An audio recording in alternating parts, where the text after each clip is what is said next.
So, I've been thinking a lot lately about how we actually build a life that feels meaningful and truly satisfying.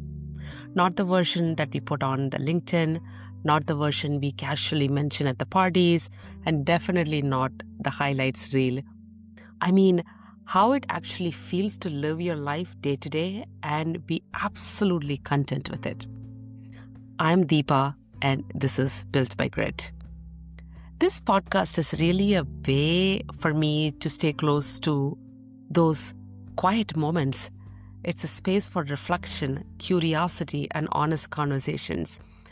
I'll be speaking with artists, athletes, parents, professionals from many walks of life. And I'm not inviting them here because they have made it or because they have figured it out. I'm inviting them here because they are willing to talk honestly about what it takes to keep going. And they are willing to share what it feels like to stay with the work when things are uncertain, imperfect, or slow at times. And along the way, I'm learning about their craft, their art, and celebrating their journey. And why not? We will talk about creative practices like music, dance, and movement. We will talk about career shifts, especially those moments in midlife when the questions begin to change. We will even talk about money, not as a status, but as stability, the kind of stability that actually allows you to breathe. I should probably say this clearly. I'm not an expert by any chance. I'm simply someone who is deeply curious. The idea for this podcast began because I have been on a musical journey for a few years now, and it has actually shifted me as a person from within. At some point in life, I realized that learning music wasn't really about adding something new anymore. It was about unlearning. When I returned to Veena, the South Indian classical string instrument, I had to slowly let go of what I thought I already knew. Habits I had picked up, shortcuts I had relied on, even the idea about what progress was supposed to look like. Going back to the basics felt humbling. Listening more closely, sitting longer with a single sound. Oh gosh, it felt like, I'm going back to the basics, which I was and which I still am.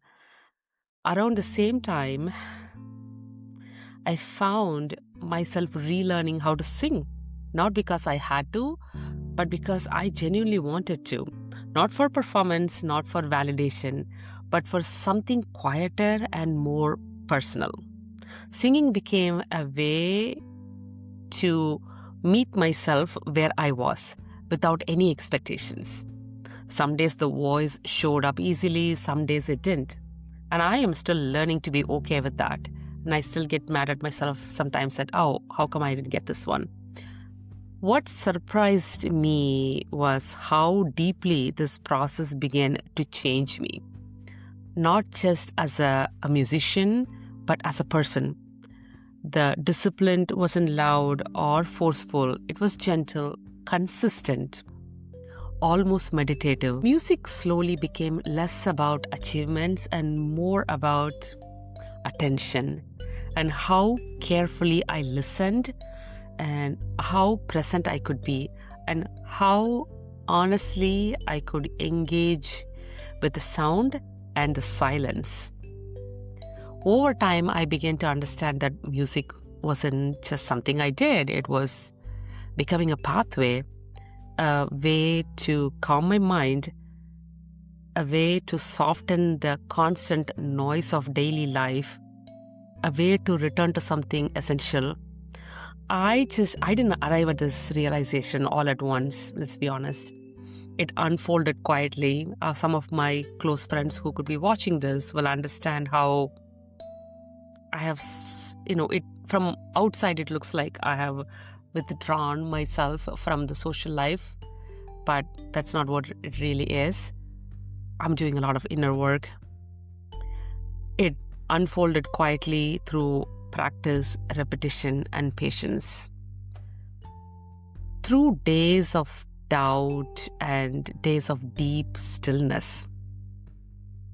Somewhere along the way, I understood that this journey of unlearning, relearning, and showing up again and again wasn't separate from a spiritual path. It was the path.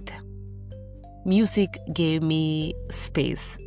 And in that space, I found a little bit of clarity, a little bit of humility, and a sense of connection that felt deeply human. So, this is not a space for hacks or productivity formulas, even though I do have some of those. This is a space for sustainability. You do not need to be a professional artist, an elite athlete, or a CEO. You just need a willingness to pay attention. As for me, I am a learner, a creator, and a mom. I'm still figuring out as I go, and this is not about arriving anywhere or reaching a destination. It's about staying with the work. It's about showing up with enough honesty to let something real take shape over time. If that sounds like your kind of conversation, I'm really glad you're here.